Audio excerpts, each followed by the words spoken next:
Well, thank you very much. Thank you so much, Othman. That's a very generous and kind introduction. I want to speak about Montenegro and this book, which, as Othman has pointed out, is a bit of a doorstopper. In fact, Montenegro is a very small country with a population of some 620,000 people. So I sometimes think there must be one page for every 10 Montenegrins on the planet. But anyway, it's extremely detailed because the history is incredibly rich and fascinating and quite quixotic and unusual, and extremely colourful. Montenegro, despite being so small, is one of those countries that it's a cliche, but it's true in Montenegro's case that in many cases historically seemed to punch above its weight. But tonight I really want to concentrate on the most modern period, on how Montenegro sees itself in the modern world and what has happened in very recent years, in the past 2 to 3 decades. So let me start by saying that Serbia and Montenegro are two eyes in one head, said Serbia's then President Slobodan Milosevic in 1989, just 2 years before Yugoslavia's descent into brutal civil war. But less than 2 decades later, in May 2006, the results of a referendum produced a 44.5% vote in favor of Montenegrin independence, abruptly severing Montenegro's formal constitutional relationship with Serbia. In June that year, Montenegro became the UN's newest member, and today it's the second newest member state after it was displaced from that position by South Sudan in 2011. Well, for the supporters of independence, May 2006 was indeed a heady moment.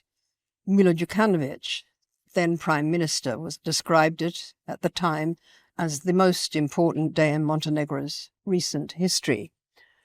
It was, he said, a decision that will open up horizons for dynamic integration in Europe. But would independence really be so transformative? Would it open the road to Europe? Even at the time, just under half the population were not convinced. So what is the situation 2 decades later? State building, as Montenegrins have discovered, is far from straightforward, and Montenegro, as a young country, is still to some extent in flux. So in this second edition of my History of Montenegro, I'm updating the picture since independence in May 2006, outlining and appraising the country's course since independence and giving some idea, I hope, of its complexity and at times its bumpy trajectory.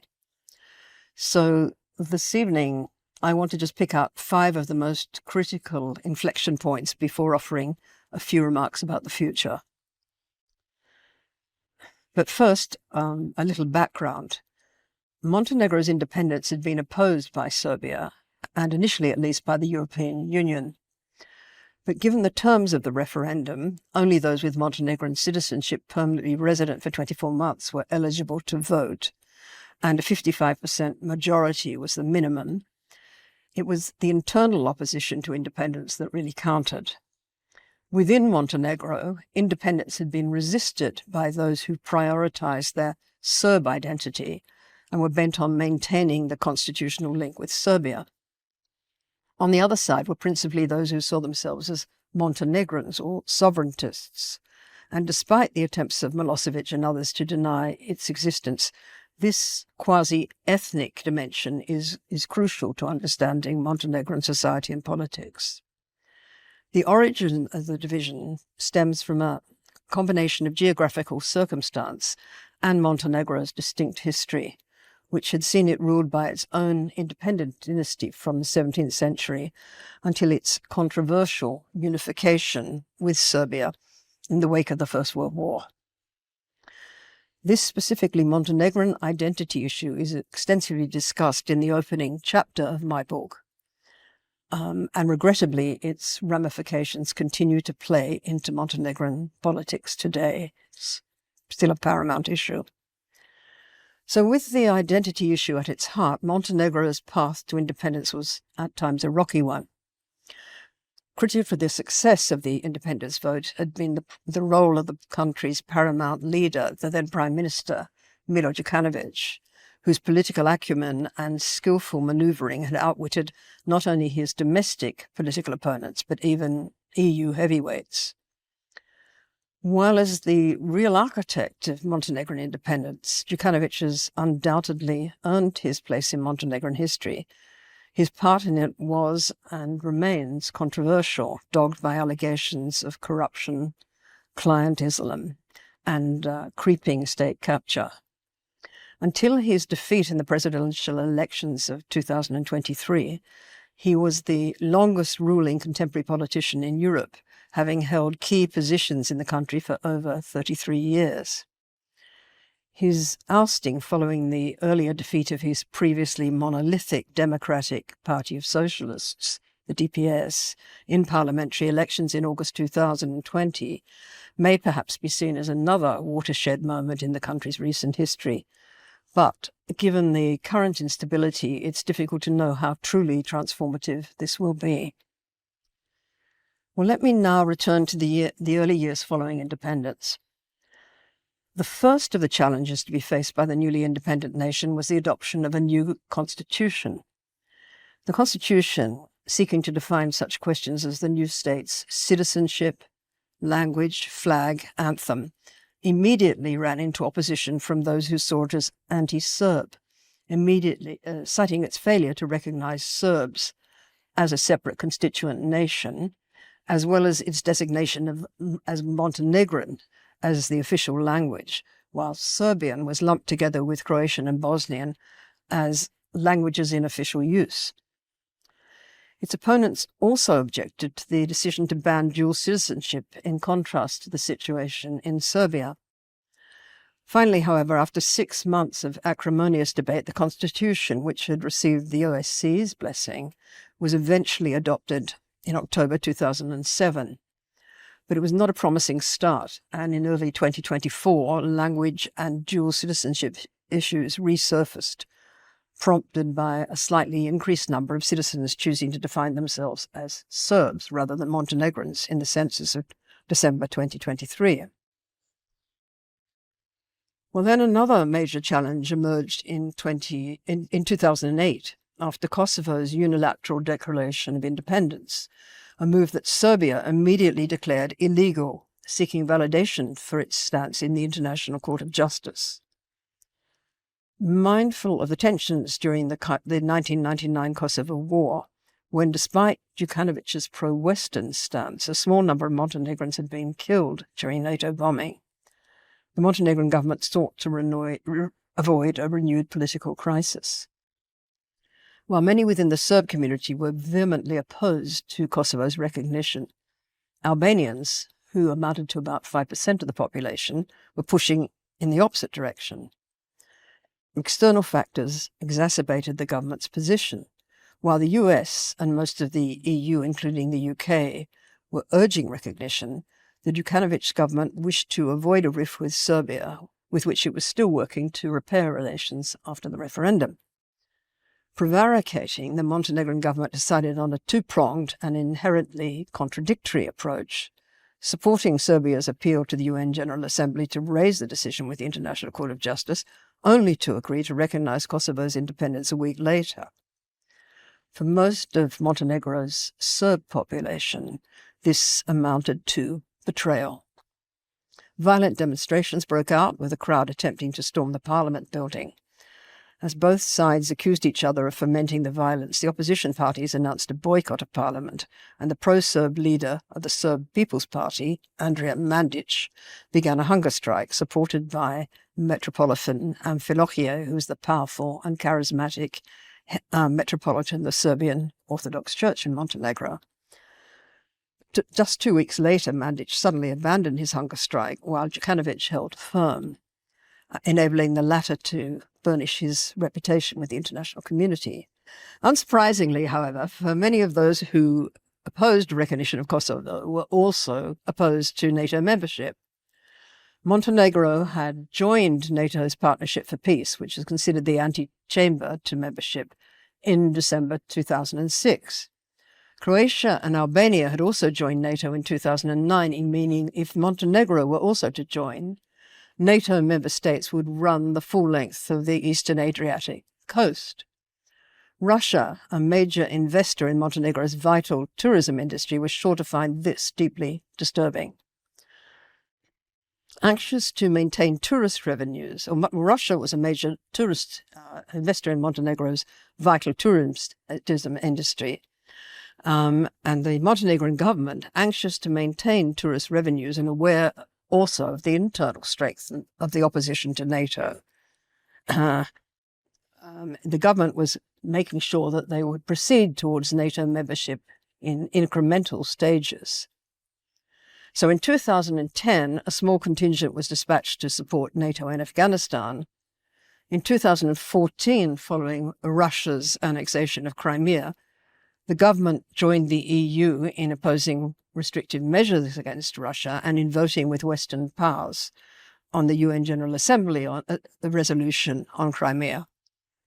Well, while Đukanović won international approval for these measures, internally the political scene was becoming increasingly heated, with opposition parties attacking the government's record on corruption, criminality, and nepotism, and demanding a referendum on NATO.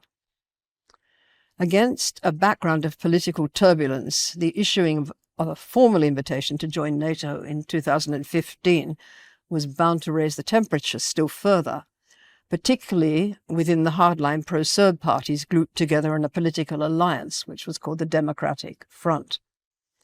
In the lead-up to parliamentary elections, scheduled for October 2016, the Democratic Front leaders, Andrija Mandić again, and Milan Knežević, made opposition to NATO membership a principal plank of their campaign, together with a demand for an all-party transitional government to oversee fair elections in order to combat what they called, and rightly called, ruling party corruption. The DPS responded with allegations that the Democratic Front was receiving Russian funding and claimed that Democratic Front's election would mean an anti-Montenegrin, anti-Western government leading to dangerous destabilization. So in a climate of mutual recrimination, citizens headed to the polls on the 16th of October in 2016. But events that day took a dramatic turn when the authorities announced that they'd foiled a plot to overturn the election, kidnap the Prime Minister, and then declare victory for the pro-Russian opposition parties. So immediately this version of events was denounced by the Democratic Front as absurd, as a false flag operation intending to besmirch the opposition and frighten the public into voting for returning the ruling party to power. With Russian-backed conspirators supposedly involved, the alleged coup swiftly gained international attention. What really happened, however, remains unclear, as over the months and the years that followed, the circumstances surrounding the alleged coup have only grown ever more opaque. In November 2016, allegations of Russian involvement voiced by Montenegro's special state prosecutor appeared to gain some substance when two members of the Russian military intelligence were first arrested in Belgrade and then swiftly deported to Moscow. And then shortly afterwards, Nikolai Patrushev, a former director of Russia's security service, the FBI, made a brief and sudden visit to Belgrade, allegedly to contain the scandal. After many delays, in May 2019, a Montenegrin court sentenced 13 people, including the Democratic Front leaders, Mandić and Milan Knežević, to prison sentences ranging from 5 to 15 years. But in February 2021, following the democratic change of government, the Montenegrin Appeals Court annulled these sentences on procedural grounds, and that was a decision upheld in July 2024 by the High Court, leading many people to conclude that the alleged coup had indeed been devised as an election-winning ploy by the ruling DPS. Well, what's the reality? It's fair to say we just don't know. The Montenegrin justice system has rightly been accused of politicization, And in early 2022, the special state prosecutor responsible for the arrests was dismissed and has subsequently been charged with belonging to a criminal organization. Many of those I've spoken to, independent journalists, heads of local NGOs, former diplomats, Balkan watchers, academics, have said that while they suspect a degree of Russian interference and Russian money in these 2016 elections, the plot story was probably embellished in order to benefit the DPS. But whatever the truth, the Democratic Party of Socialists was able to capitalize on its version of events to win the 2016 parliamentary elections. The following April, the government adopted the law on the ratification of the North Atlantic Treaty, while its opponents rallied outside the old palace in the former royal capital of Cetinje, brandishing banners saying, "NATO killers, your hands are bloody," and burning NATO flags. A footnote to Montenegro's eventually joining NATO with some contemporary resonance is that when the then Prime Minister, a man called Duško Marković, who'd recently replaced Đukanović in this role, when he attended Montenegro's first official NATO function in Brussels in May 2017, he was brusquely shoved aside by President Donald Trump, determined to place himself centre stage during the photo opportunity. It was a moment that was covered by the international press, whose significance was, I thought, deftly captured by Politico's global correspondent. Under a banner headline captured "The Shove Heard Around the World," she observed that the President of the United States had in fact blundered into the most symbolic target possible, the leader of a tiny Balkan country that had chosen at significant risk to itself to join the NATO alliance, even as Trump became the first American leader since World War II to publicly question the alliance's mission, future relevance, and even its core principle of collective defense. Trump may not have meant it, she added, but with one push, he inadvertently highlighted not only his own ambivalence about the alliance, but the tribulations of many countries in Eastern Europe, like Montenegro, believe they are increasingly in the crosshairs of Russia.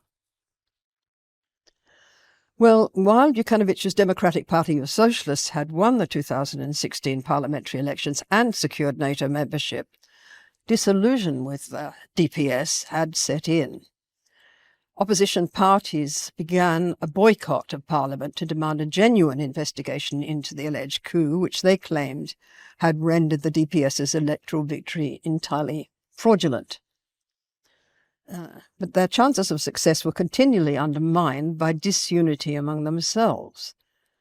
Such a weakness ensured that when Đukanović in March 2018 suddenly decided to stand in the presidential elections, the opposition struggled to agree on who should stand against him. Hobbled by disunity, they chose a compromise candidate conspicuously lacking in the stature to defeat Đukanović, who was duly elected president for the second time in April 2018. Well, having secured a series of victories, the DPS's ill-judged overconfidence at this point prompted a disastrous move when in June 2019 they chose to introduce a hugely controversial measure, the so-called Law on Religious Freedom. This law obliged the Serbian Orthodox Church, the country's most trusted institution, but one of its wealthiest, to provide proof of ownership for any estate or property acquired before Montenegro's absorption into Serbia in 1918, failing which it was going to be transferred to the state, a move which was obviously intended to weaken the church while strengthening the government's hold on power. The protests that followed were therefore, despite their designation as religious processions, strongly political in character. Led by priests carrying religious paraphernalia, they attracted support not only from those who were affronted by what they saw as an attack on their cherished religious community and their sense of Serb identity, but also from citizens alienated by decades of all-controlling DPS rule. And presiding over the unrest was the charismatic Metropolitan Amfilohije, perhaps the only Montenegrin with the strength of personality and physical presence to rival Đukanović. as the year turned, the demonstrators began to number in the tens of thousands, which is an astonishing figure for a country with a population of only 620,000. Well, with parliamentary elections approaching, the opposition finally sensed the importance of closing ranks, streamlining a proliferation of small parties into 3 broad opposition lists.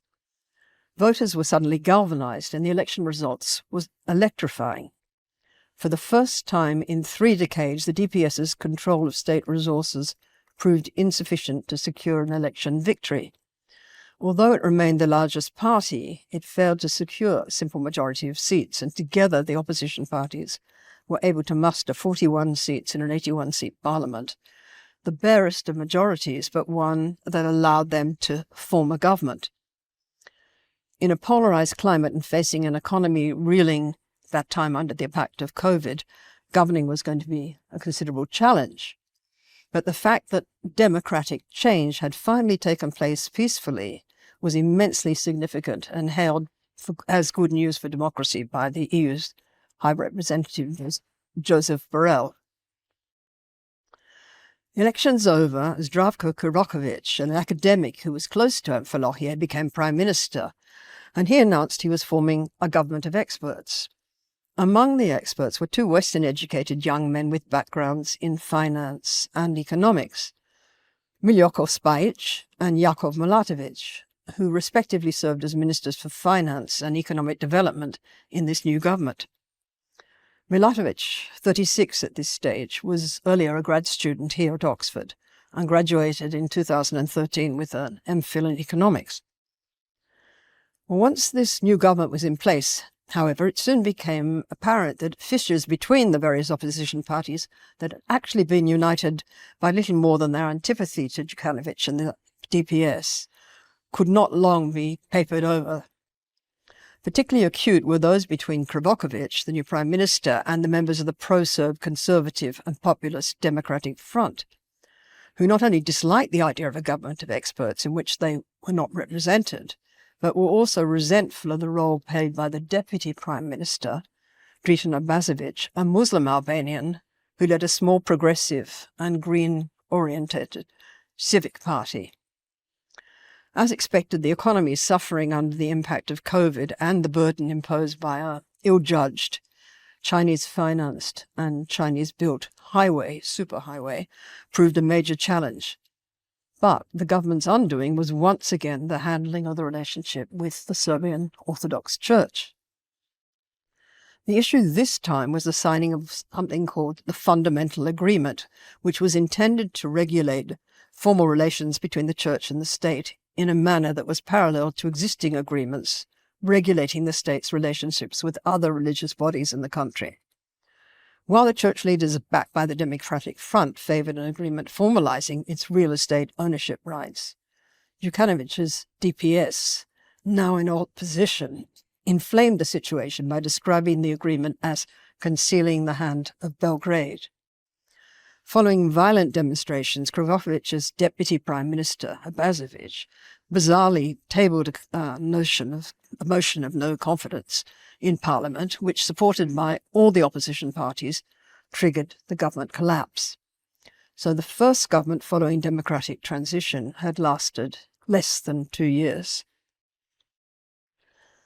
What followed was a short-lived minority government headed by Abazović himself, who recklessly pressed on with signing the Fundamental Agreement, claiming that failure to do so was exacerbating divisions within the country. As with the Krivokapić-led government, this church-driven issue proved his undoing, however, and despite the fact that he did have some success in tackling corruption and criminality in the country, he too fell victim to a no-confidence vote. Formerly stripped of prime ministerial office, he nevertheless stayed on as a caretaker prime minister, while politicians bickered in an attempt to put together a new government. But while Parliament had been roiled in turmoil, the wider political landscape in Montenegro had been changing.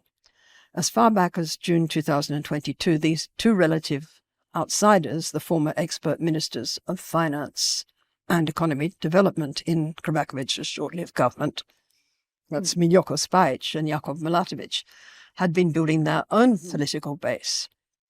Originally launched as a platform, the Europe Now movement was focused, as its name suggests, on expediting Montenegro's European accession, EU succession.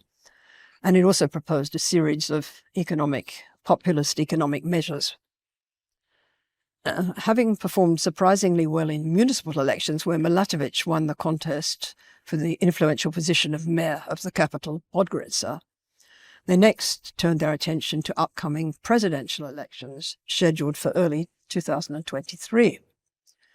Here their candidate was going to be Miloko Spajic, but he was unexpectedly disqualified after being discovered to hold both Montenegrin and Serbian citizenship, which was not allowed. So Milatovic then stepped in to run against Đukanović, and he surprised observers by polling relatively strongly in the first round. Sensing an opportunity to defeat Đukanović, the other contenders for the presidency rallied around Milatovic, who was duly elected as president with 60% of the vote. Well, Đukanovic's defeat was not only a blow for Đukanović himself, who'd entered the fray expecting to win, but also for the cadre within the DPS, and with the ripples extending very widely amongst those who had benefited from DPS patronage over 3 decades. Nor was it only within Montenegro that Đukanovic's defeat brought uncertainty. Since his break with Milosevic in 1997, Đukanović had been a reliable partner for Western allies, apologizing for Montenegro's shameful part in the wars in southern Croatia, recognizing Kosovo's independence, joining NATO, and supporting Ukraine following Putin's invasion in 2022. Over most of that time, Washington and European capitals, with an eye on the bigger picture of regional stability, had been increasingly inclined to ignore Đukanovic's questionable record and the DPS's increasingly flagrant abuse of democratic practice. Well, with Milatovic elevated to the presidency, Spajic now became Europe Now's designated mandate holder in parliamentary elections, which were triggered by Đukanovic's sudden dissolution of this effectively non-functioning parliament just on the eve of the presidential elections. And given the DPS's loss of popularity, Spajic was predicted to do well. But voter turnout was unexpectedly low when the elections were held in June, possibly caused by the voters' sense of, the job's done following Đukanovic's departure. And Spajic's Europe Now fell short of a majority and was forced to look for coalition partners to form a government. In October, following months of negotiations, Spajic succeeded in cobbling together a disparate collection of parties to form a government. But not only was this government fragile, much more controversially, Spajic had only managed to secure sufficient parliamentary backing by offering the powerful parliamentary speaker role to none other than Andrija Mandić, the alleged conspirator and formerly head of the pro-Serb and many claimed pro-Moscow Democratic Front. Moreover, Mandic's appointment sat oddly with Europe's Now avowedly pro-Europe platform and went strongly against the views of both Washington and Brussels. But at the end of 2023, when this book finishes, Montenegro, unlike Serbia, still under the assailable President Vučić, had succeeded in defeating the seemingly invincible and constantly shape-shifting Milo Đukanović and his previously all-powerful Democratic Party of Socialists, and to have done so peacefully, which was a really meaningful achievement in a region so scarred by violence within our lifetime. Well, that takes me to the end of the book, but I'd like finally just to say a few words about the challenges and opportunities that may await Montenegro in the decade ahead. First, the challenges. Well, the 4 years since the 2020 democratic transition, wonderful as that was in itself, or important as it was in itself, had been marred by instability because there had been 2 short-lived governments, both brought down by political infighting and ideological rifts. The present Spajic government is inherently unstable too, with too many parties awarded cabinet positions to shore up a coalition of ideologically disparate members. In fact, his present government has 32 cabinet positions, including 7 vice prime ministers. In fact, that's more cabinet positions than the UK government has, which again is odd in a population of 620,000. And the sort of political horse trading involved really jeopardizes efficient government. And complicating the matters still further is the fact that Europe Now's erstwhile co-founders, Prime Ministers Spajic and President Milatovic, are now at loggerheads. Milatovic has become President Spajic's fiercest critic. His cabinet recently published an analysis suggesting that Spajic's government and parliamentary majority were calling into question Montenegro's democratic progress. Among the concerns mentioned were the adoption of laws without public discussion or professional scrutiny, the politicization of institutions through appointing loyalists to significant positions, the failure to carry out fundamental reform of the judiciary, a draft law on agents of foreign influence similar to that introduced in Georgia, and populist economic measures risking financial instability. Independent commentators and journalists have expressed some agreement with Milatovic over at least some of these negative trends, while also expressing concern about growing influence of pro-Serbian and pro-Russian voices within the government. And this is an accusation also levelled at Milatovic himself. Public trust in the Prime Minister is low, allowing the DPS to gain strength even while it remains unreformed and still controlled from the shadows by Đukanović. So the political centre in Montenegro is correspondingly weak. That said, the government's position does not currently look under threat. The repercussions of the long postponed census that took place in December 2023 did not prove as destabilising as feared, despite the fact that the census showed a small increase in those defining themselves as Serbs. And while this has encouraged pro-Serb elements within the parliament to raise divisive language, citizenship and flag issues once again, they too accept that there will be no reopening of the statehood question. At least part of the explanation for this is that in the years since independence, Montenegro has gone from being one of Yugoslavia's poorest republics to ranking third among these now independent countries. That's after Slovenia and Croatia, which are both, after all, EU members, in terms of income per capita and on the Human Development Index. And despite a recent but probably short-lived diplomatic row with Croatia, Montenegro, unlike many of the Balkan countries, has no serious ongoing problems with its neighbours. Overall, therefore, the most serious obstacles to Montenegro achieving its aim of joining the EU by 2028 are all internal. And here, alongside problems, there have been signs of progress. Montenegro's EU membership is supported by some 80% of its inhabitants, by far the highest in the region. In June 2024, Montenegro cleared a significant hurdle to EU membership, having complied with the EU's interim benchmark for critical accession chapters. These chapters deal with judiciary and fundamental rights, and Chapter 24, which deals with justice, freedom and security, and are vital chapters which were blocking the closure of any other accession chapters.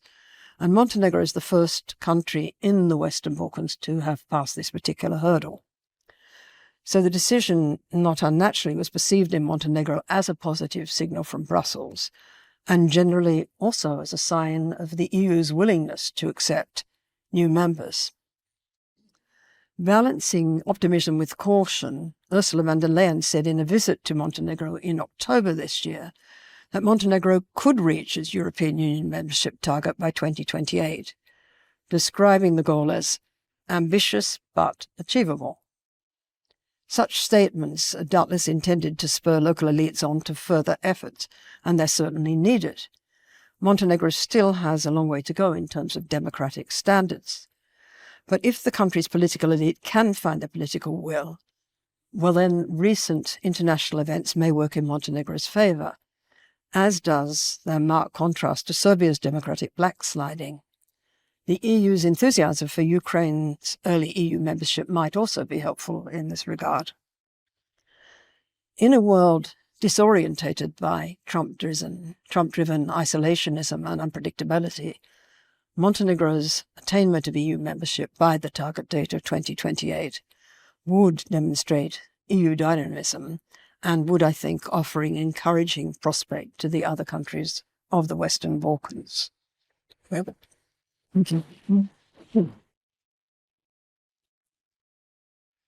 Thank you very much, Elizabeth. And on this optimistic note that you finished as well, that there is promise for the future for the Balkans in the European Union. I would like to just make some points to give a little more context also to what you said, although there's a lot of context in there, in all of what Elizabeth said. There are some issues I think that are particularly significant. First of all, that there is a president right now in Montenegro that is an Oxford graduate. So we can say in Oxford that, you know, the long list of concerns Montenegro as well, of that Oxford graduates that become politicians.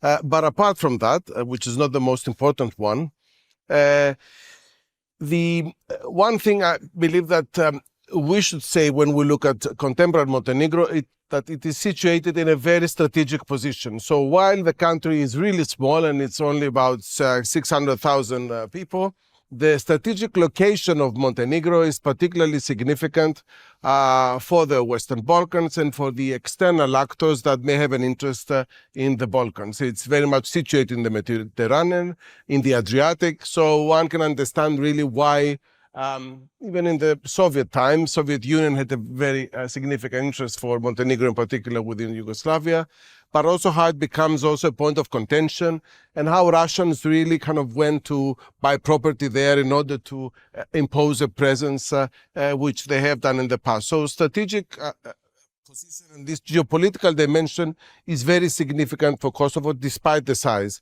And as a result, also by becoming independent, it created a landlocked Serbia that doesn't have an exit to the sea. So that's a very, very important point to make. You did raise the issue of identity, which is something particularly kind of, you know, difficult to understand in the case of Montenegro, in the sense that there is this kind of brotherhood relation in identity term with Serbia, but brotherhood with a lot of problems, or sisterhood with a lot of problems entailing as well. Maybe you can say some more about this in terms of how that kind of defines and frames the collective memory of Montenegrins. How do they consider that they really have an independent kind of, you know, existence, a rightful independent existence that goes back also to historical times that you write in your book. The other point that was particularly significant, I believe, in Elizabeth's presentation is the important role of Russia, but also China that you didn't mention, and possibly you want also to mention that because there has been a lot of Chinese development as well, economic investment in Montenegro, something that Montenegrins don't particularly like all the time because they do understand that these are a lot of strings attached when there is Chinese investment coming to this country. But it is a country that has a lot of potential for investment from abroad. The role of the church that you mentioned is also very significant, again, because it kind of is relatable to the Serbian Orthodoxy.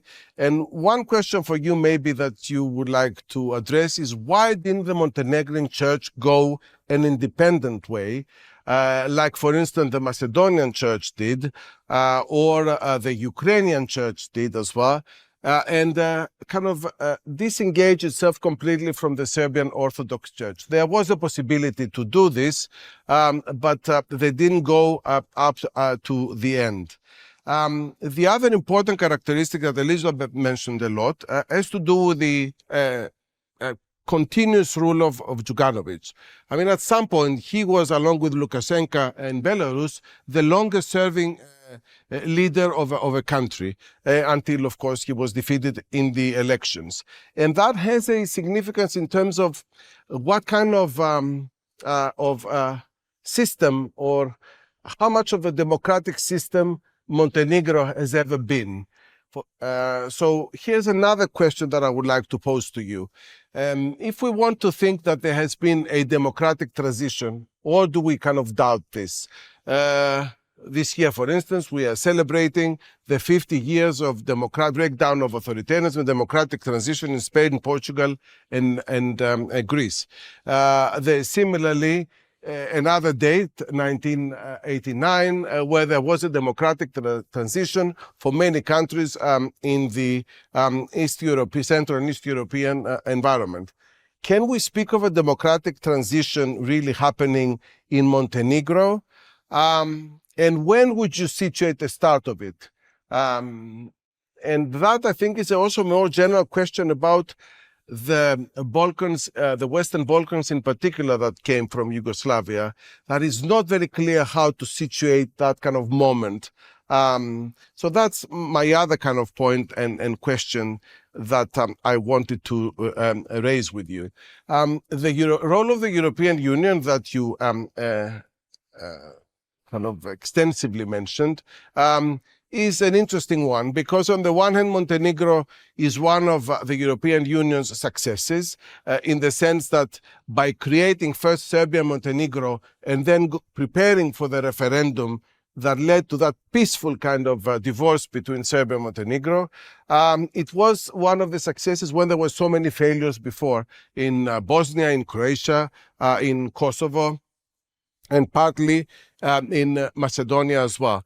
That is a success in terms of having, the velvet divorce that took place between the two, a peaceful kind of separation, where the EU contributed a lot, but also, there were internal circumstances. And that's my other very, very important question to you, if you would like to address, considering history, but also, the more recent kind of history.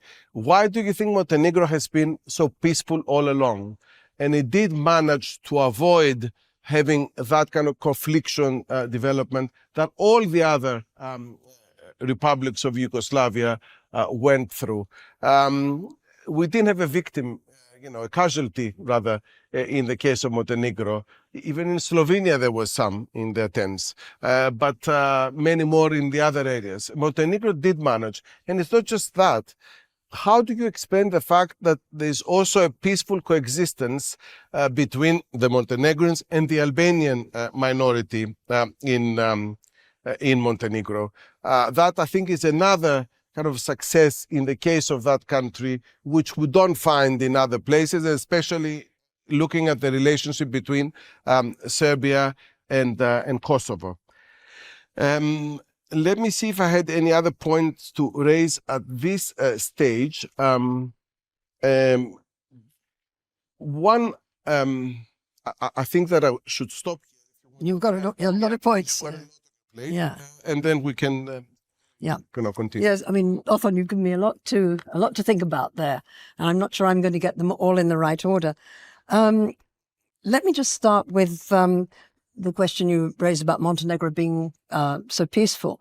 I mean, we mustn't forget, I think, that Montenegro did join with Serbia in the attack on Dubrovnik. Montenegrins were involved in that in 1991 in attacking a beautiful city of Dubrovnik, the pearl of the Adriatic, as Byron called it, and rampaging really up in the southern Croatian coast there. And it was one of the things when Đukanović had split with Milosevic after 1997. It was in 2000 he actually apologized for doing that.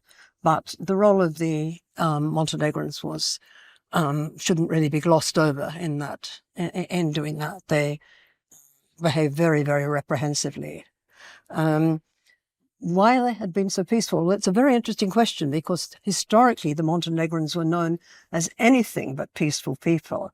I don't know whether any of you ever remember a remark, it just comes to mind, made by Donald Trump again in his first presidency, when at one point he was being interviewed by Tucker Carlson on Fox, the Fox News host.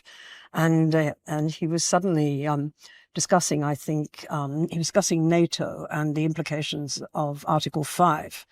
and Montenegro had just joined NATO at this point, and he said, "Well, Montenegrins are a very aggressive people, and we want to watch out, or they might drag us into World War III." So it was rather odd that they were not brought into it. They did fight with Serbia, but they managed very skillfully to avoid fighting on their own soil, which was partly good fortune, partly that when you ask about their relationships with Albanians, and also with Montenegro has a Slav Muslim population of about nearly 10% of the population. In fact, the present foreign minister is a Slav Muslim. And Đukanović, I think the important thing is that Đukanović,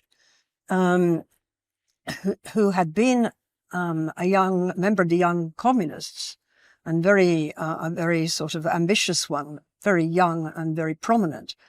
And in 1989, when Milosevic started his, he wanted really to engineer the takeover of the Yugoslav presidency at that time. And part of the means of doing so were so-called anti-bureaucratic revolutions that were engineered and took place in Vojvodina and also in Montenegro. And Đukanović himself was very involved in that, and he was a fervent young communist on side with Milosevic. This is in 1989.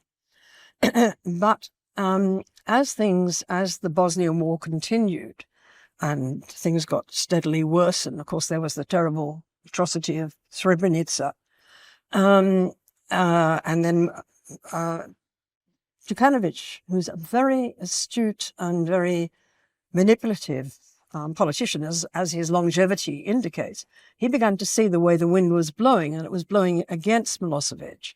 And he, in the winter of 1996 and 1997, there were great demonstrations in Belgrade called the Winter of Discontent. And Đukanović, at this point, broke with Milosevic and began to orientate the country towards Western values. And part of his ability to do this, because of this identity issue in Montenegro, which I'll come back to, because of the identity issue, some people were very, very strongly and had very strongly sided at the time of the anti-bureaucratic revolutions, had supported Milosevic and were very anti-Albanian, anti what was going on in Kosovo. But there was also, had been a historic tradition of getting on quite good relations between Albanians and Montenegrins. In fact, there's quite a lot of commonality between Montenegrin and Albanian society based on clan affiliation and this sort of thing, and historically quite a lot of interaction. So at this point, when Đukanović was reversing his views and wanting to part from Milosevic, he saw the particular advantage of bringing in the minorities to support his stance in terms of building parliamentary support, but also in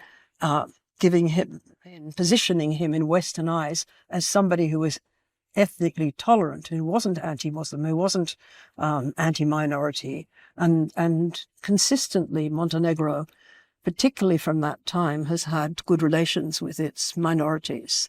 The present government actually includes the Bosniak Party in its government. That I often ask me to say a little bit more about the identity issue. Montenegro is distinctive in this because, the Croats call themselves Croats and Serbs are Serbs. So why are Montenegrins Serbs or Montenegrins?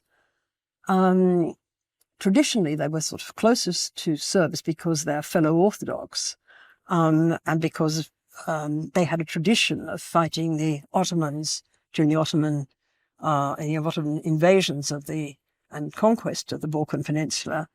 They both took the same side and fought against the Ottomans together. But at the same time, we shouldn't forget that through all that period, Montenegro and Serbia didn't have a contiguous border, and they both had separate histories and geography. They divided them, really.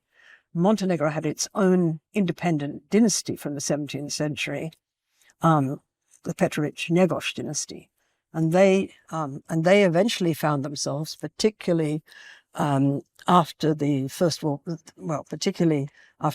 War, when they had a contiguous border. Then became the issue of who was to be dominant, Serbia or Montenegro, and quite clearly it was going to be Serbia because of the population discrepancy. But many Montenegrins, particularly the Montenegrins from the heartland of old Montenegro that had been the center of resistance to Ottoman expansion, and also Montenegrins along the coastal belt of Montenegro who had a great deal of influence from Italy and the Adriatic.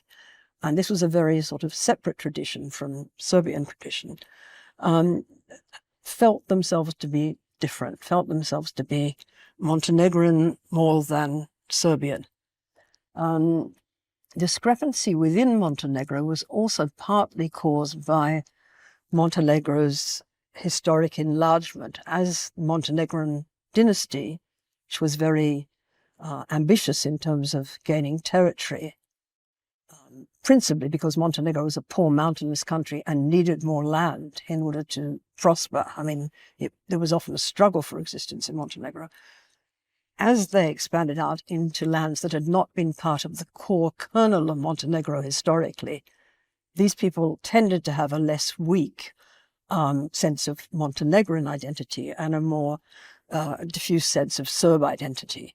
So to some extent, the differences are slightly geographically determined. The real center of Montenegronness is in the old royal capital of Cetinje, the capital during the times of the Petrović-Njegoš dynasty, which is not the capital now, not the modern capital of Podgorica. So there are both historical and geographical reasons for why within Montenegro you have this division, and it continues and it evolves in different subtle ways throughout Montenegro's history. But would you, sorry to interrupt on this, would you say that there are some particular historical myths for Montenegro that have been repeatedly used as historical points of reference for the population? Yes, I would. So which ones would you say they are? Well, I think the historical myth particularly is that Montenegrins' particular myth, I suppose, is that after the emblematic Battle of Kosovo of 1389, which is a sort of date that all Serbs and Montenegrins tend to learn, like we learn 1066 or whatever, which was the date of the defeat of the Serbs by the Ottoman army. Remnants of this defeated Serbian army withdrew into these very inaccessible heartlands of Montenegro, the area surrounding what became the old royal capital of Cetinje. And they withdrew there as the Ottomans advanced their way up the Balkan Peninsula because of its very inaccessibility. It was mountainous, ringed by mountains. And quite honestly, for the Ottoman point of view, it didn't make that much. It wasn't very useful to conquer this rocky heartland. It was very marginal use, but but in that area, although formally at one stage it did become an Ottoman Sandžak, by and large these people remained very rebellious and they tended to refuse to pay the Ottoman poll tax. And so they saw themselves as unlike the Serbs or unlike parts of Croatia and unlike Bosnia-Herzegovina, that they had been the one people that had resisted the Ottomans. So they were the fiercest and most independent of any of the Balkan people. The defense of Christendom was here in Montenegro. They were almost plus Serb que les Serb. They were the bravest. The colonel, the very famous Montenegrin dissident in communist times, Milovan Djilas, described the Montenegrins as, we are the salt of the Serbs. We are the real essence of Serbia. And that became a very difficult issue at the time, at the end of the First World War, when suddenly when suddenly Serbia and Montenegro are having contiguous borders, and the Serbian army conducted unification with Montenegro against the wishes of the Petrovic dynasty. That created a very difficult situation for some Montenegrins who felt, we are the quintessential. We are quintessential Montenegrins, and our dynasty should be not pushed aside. We have a very proud history to remember. And this issue goes on, is going on over debates about things like the language that I mentioned at the beginning. Whether they speak Montenegrin or whether they speak Serbian. In fact, like a lot of these language issues in the Balkans, there's really very little difference. I mean, it's really a matter, if you take the word for river, reka, Montenegrin will say rijeka, putting a sort of like an IJ in. But there's been a steady tendency, and that applies across the Western Balkans, to emphasize linguistic differences, so that where in Tito's time people used to be described as speaking Serbo-Croatian, you now have Bosnian, Croatian, Serbian, and Montenegrin sovereigntists and nationalists want Montenegrin as a separate language. And that is quite a hot issue at the moment. Many Montenegrins, and not just the ones who describe themselves as Serbs, many Montenegrins think this is a bit ridiculous, and actually they speak Serbian with a Montenegrin variant. Okay, I know that there are a couple of questions but why don't we invite some questions from the audience? Your last point is interesting because from the moment that kids, babies start talking, and they are multilingual automatically, so they speak 4 different languages, which is basically the same with the small kind of. Okay, any questions from you that you would like to ask?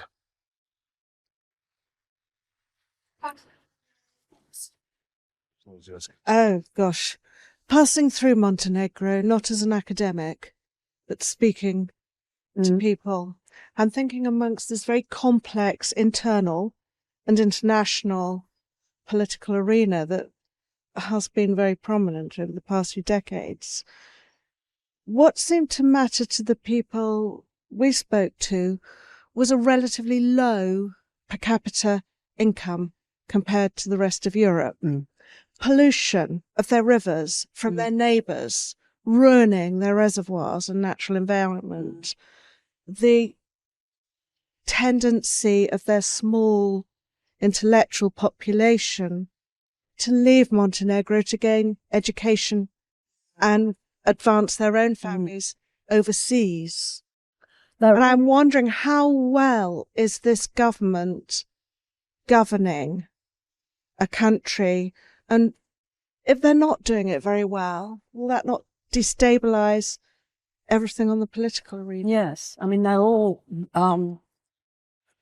really, really good points that do concern people. And the last point you raised about the sort of brain drain is a really important one for Montenegro, but also right across the Western Balkans. I think it's most pronounced in Bosnia-Herzegovina, where they really are suffering a very severe loss of their most talented and educated young people. So it is an issue.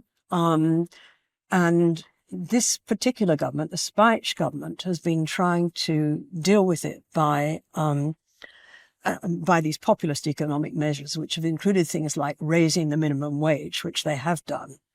There's a lot of controversy about it because one of the things they've done in order to balance the books is also to cut the compulsory health insurance contributions that people make, and what is being paid into the health fund. So some people are saying, that's all very well. They've raised pensions and they've raised wages, but, is this really going to work out? Are we going to find that our health provision is impoverished in the end? On poverty, it is an issue. Montenegro was one of the very poor republics in Tito's Yugoslavia because of its geography. I mean, it really was, when you pass through, you see how dramatic, but how stony and how mountainous it is apart from that coastal strip. So, I mean, in Ottoman times, a lot of Montenegrins would sort of raid into Ottoman lands and steal cattle and things. So Montenegro was traditionally very poor. Tito tried to address it by citing some industrial plants and things in Montenegro, often not very sensibly in economic terms, because I think they had a refrigerator building plant up a mountain in that place. So, sometimes the logistics didn't work very well, but there was an attempt to do that. But really at the time, along with Kosovo and Macedonia, it was the poorest republic. And if you look now, one of the things that's changed is that Montenegro's per capita income is now amazingly higher than Serbia. So while it's poor and while people complain, and while also within Montenegro there's quite a division between particularly those people who were in Djukanovic's charmed circle. And some of them managed to enrich themselves very much, including the Djukanovic family, and people who were outside that. And also with these sort of the much poorer northern eastern areas where people were farming in these harsh conditions, people tend to be much poorer. And nevertheless, Montenegrins are better off than they were before. And I mean, I've been going there since the early 1990s.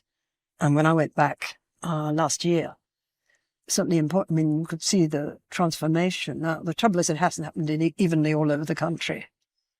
On the pollution question, you're absolutely right. I mean, in some ways it's a complete tragedy what has been allowed to happen to parts of the Montenegrin coastline.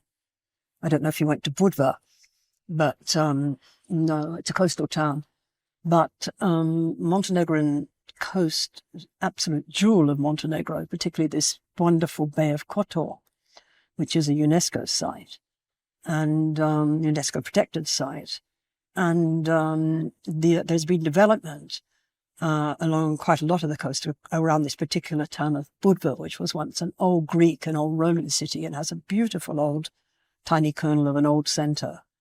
And it's been sort of development through corruption, really. Again, people who knew the right people and putting up hotels. And I think it's very short-sighted because, really, if they want tourism and they get the worst kind of tourism, they're not going to make a lot of money out of it. They have also decided to develop a very high-end tourism in an area called Tivad, where Peter used to keep the Yugoslav Navy. But again, that's rather exclusive, so it doesn't make ordinary Montenegrins feel great because they probably can't afford the prices in places like Tivad. There's also been a lot of concern, as you said, about polluting rivers, because Montenegro has these incredibly beautiful rivers. It's got I think the second deepest canyon after the Grand Canyon. It's got this wonderful Tara River Canyon, where the sort of look from above, it's a kind of turquoise strip of water that's just stunning. And I mentioned in passing, and it ties into something Othon said, that the Montenegrin, the Djukanovic government decided that they would get China to finance, to provide a Chinese loan to build a great grand project, a Montenegrin highway, which was intended to go from the coast and join up with the border with Serbia. And this turned out to be a problem, one of these Chinese projects where it was they became very heavily indebted as a result of the loan. It was all built by China's workforce, so there wasn't a lot of skilled labor going into Serbia. And it's also been very much criticized by environmental groups for polluting part of this wonderful Tara River. So yes, pollution. I mean, Montenegro has beautiful rivers.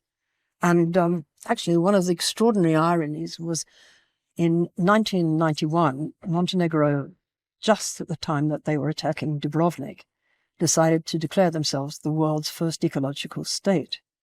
This was done the world's first ecological state. This is one of the things that Djukanovic did. Because they were conscious of how incredibly beautiful the country is. But it was a bit ironic to do it while you were also in the middle of pulverizing a very beautiful Croatian city, Dubrovnik.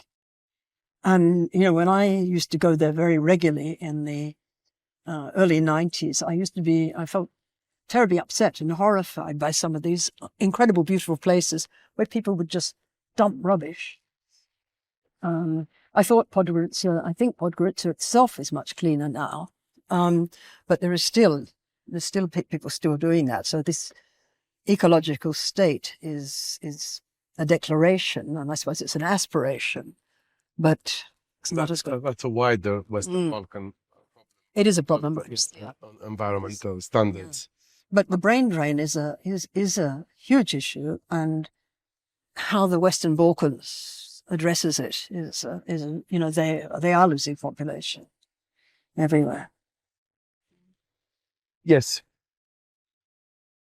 Hi, thank you very much. I wanted to perhaps understand better the division between maybe more, let's say, ethnically identifying as Montenegrins and, you know, those sympathizing with the EU versus perhaps the more ethnically identifying as Serbs and allying themselves with Serbia. And what is the current degree of polarization, let's say, you know, in the wake of what we've seen in Ukraine, for example? Do you think there is perhaps some data or statistical evidence on, you know, maybe there is a separatist movement, maybe it has been gaining some ground, or there has been further polarization since what we've seen in Ukraine, or maybe it has served as a more of a warning and those separatist movements actually have calmed down and, you know, it's been more aligned, or maybe there are other issues in that simplistic view? No, I think very fortunately, while this is an issue, you know, there is this quasi-ethnic issue, which is very strange in a way, because it was obviously you couldn't see any difference between people and they have the same. This issue concerns the Orthodox Montenegrins and Serbs, not the ones who are Slav Muslim or Albanian or Roma or something else. I don't think that there is any risk of secession or division like that. I mean, it's the question that concerns people is always the question of how much they're under the influence of Belgrade, and through Belgrade, and sometimes through Belgrade, and through the role of the Serbian Orthodox Church, the influence of Russia. I don't think it would lead to any attempt at territorial separation. And in fact, it's interesting because, as often mentioned at the beginning, I wrote a book with someone on the Sandžak area, which is an area between that actually was an Ottoman province, then taken over by Austria-Hungary in the 19th century, and used to separate Serbia and Montenegro. And eventually it's been divided between, so part of the Sandžak area, which is predominantly Muslim in population, Slav Muslim in population, now is in Serbia, and part is in Montenegro. And the interesting thing is that the part that is in Montenegro, there's far little ethnic discontent or unrest than there is in the part that's been in Serbia, where there have been sort of suggestions of you know, discontent and I don't say necessary secession, but and I think that's partly because of these good relations that have been cultivated by, in that case, with Slav Muslims in Montenegro. But I think I don't think that there is any chance of the Serb Montenegrins, unlike, say, Republika Srpska, where this is always kept alive. I don't say what happened, but it's constantly talked about by people like Dodik, actually breaking away. Maybe, you know, a parallel there from comparative perspective. There are three nations in the Russian world, the Hungarian world, and the Serbian world, that they do extend beyond the borders of the countries themselves. And I think that's an interesting, we're seeing the Russian world in its more aggressive and nasty form happening in Ukraine. But there are kind of similarities as to how the countries themselves, the nation states, Russia, Hungary, and Serbia, perceive themselves as having their populations abroad, as possibly being also even more superior than the others in many ways. There are some, I think. No, that's true. And the influence of people do talk about the influence of Serbian world in Montenegro, and that played into the church issues that I pointed out.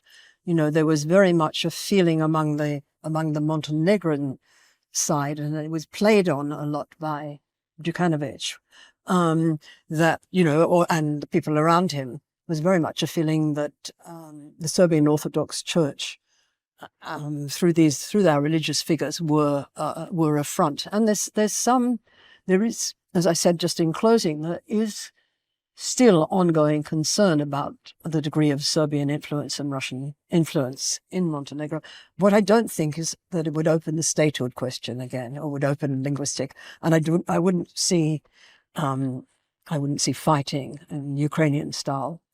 And I think that's partly because of prosperity, because people, even Montenegro has done better, and per capita income, as I said, is higher. Even though, I mean, it's not spread evenly. So I don't think that's a risk, but Offan's quite right. There is this Serbian world influence within Montenegro, and people and this is one of the things that causes concern at the moment. Andrija Mandić, who I mentioned, has become the parliamentary speaker, which is a very powerful position. And if you look back over his history, which has been consistently with a very Serb-focused party, a lot of people feel concerned that here's a government that says it's very, its whole aim, it's Europe now, its whole aim is joining European Union, that it's incongruous to have this figure within the parliament in this powerful position, and that within the parliament he and circles around him and their supporters are playing a negative role. So this is why there is some instability. I think there is instability. Where I drew a certain amount of comfort, I think, and other onlookers did, was that there was quite a lot of apprehension about this census taking place in December last year.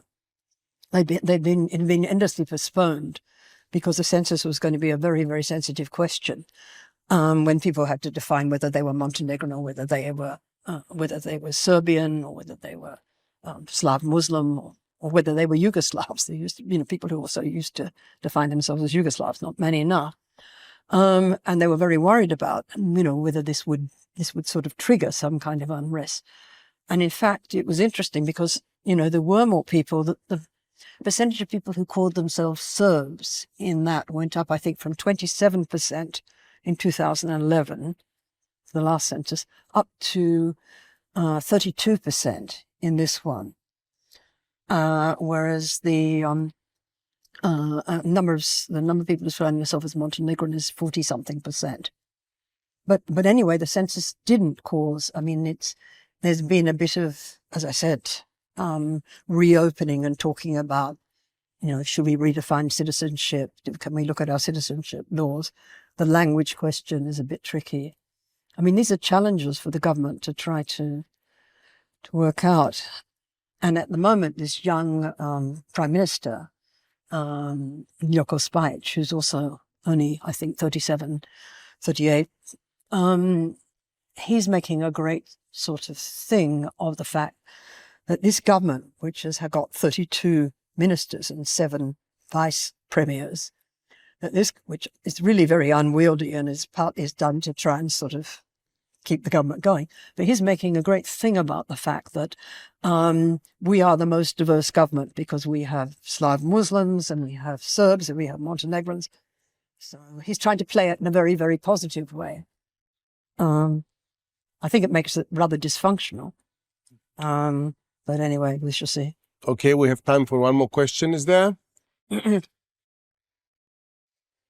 Okay, maybe you could address my question then. Yeah, which one's that? Why do you think that the Montenegrin Orthodox Church didn't go for independence from the Serbian tutelage? Yes. Well, there was an autocephalous Montenegrin church up until up until 1918. Yeah. I think then that the Montenegrin, the Serbian church in Montenegro was dominated by this figure of Amfilohije, who basically believes that Montenegrins are Serbs. And he's part of that tradition, and very strongly that tradition. There is also a breakaway church in Montenegro. So Montenegrin, there is actually something called the Montenegrin Orthodox Church. And that's a small breakaway church that emerged particularly in the early 1990s. Yeah. And something that was particularly interesting was when I was in Montenegro in 2023, I met Djukanovic for an interview. And when I asked him if there was anything he regretted look backing on his 30 years, is there anything he would have done differently? He said to me, I should have strengthened the Montenegrin Orthodox Church. Because he thought by doing that, he would counter it. So I think the influence of the Serbian Orthodox Church is extremely strong in Montenegro, partly through Amfilohije, who really commanded it. And the present patriarch has also been appointed by Belgrade, because it's under the Patriarchate of Belgrade. I think there was an attempt to build this Montenegrin Orthodox Church, but it just... I was referring actually to the breakaway Montenegrin Orthodox Church, because in Latvia, the Orthodox Church, which is, much smaller number of Orthodox Latvians there, they did go for autocephaly. Yeah. Well, there's been an attempt to build it up. To say Djukanovic didn't think he did it enough. I guess it just didn't strike Montenegrins as somehow quite genuine. Oh, and in fact, I remember the person who was appointed as the metropolitan was not a very convincing figure. They somehow didn't get a very convincing figure. And at the end, this is also very political. And of course, it's such a small country, big personalities really count. And so when you had this big, the extraordinary thing about not extraordinary thing, I don't know, he died during the COVID epidemic, having described these pilgrimages that were going on with a religious person as God's vaccine, which he then got COVID, and then the Serbian patriarch came down to attend his funeral, and he got COVID and also died. So that was a big turnover in the church at that point. Great. That was fantastic, Elizabeth. I think we should also keep your final point about possibly, Montenegro can be the next promise for all the other countries that are waiting to become members of the European Union. If that happens in 2028, that will mean a lot for the EU's enlargement, its will to enlarge and bring the other countries in there as well. That will also be the power of a very small country in managing to do something and then becoming maybe a model for the other countries as well. I remember in my personal discussions with some of the politicians there, they were telling me in their relationship with the EU that considering our neighborhood, which is always very loud and disturbing, we try to be as boring as possible in the European Union. Of course, boredom doesn't get you to the EU. You need to do much more than that. Otherwise, Montenegro would have already been a member state of the European Union. It hasn't been yet. But your presentation was the opposite of boredom. It's such an exciting book with so much information in there. Thank you very, very much, Elizabeth. Good luck with this book. Thank you. It's been a pleasure for me. Thank you for your help. Thank you for your help. Yeah. I guess the thing about Montenegro, whether it will make it, and as I said, it depends on internally getting its act together. I really think, dealing with criminality, dealing with corruption. But if it did, bonus point for the European point of view, apart from showing its dynamism and it's actually doing something, is also it wouldn't cost very much. If you have such a small country, true, 600, it doesn't cost a lot for 620,000 people. Whereas bringing in one of the bigger countries, bringing in Serbia with 7 million, apart from the fact that Serbia is not ticking any boxes. So there we are. So thank you. I hope that wasn't too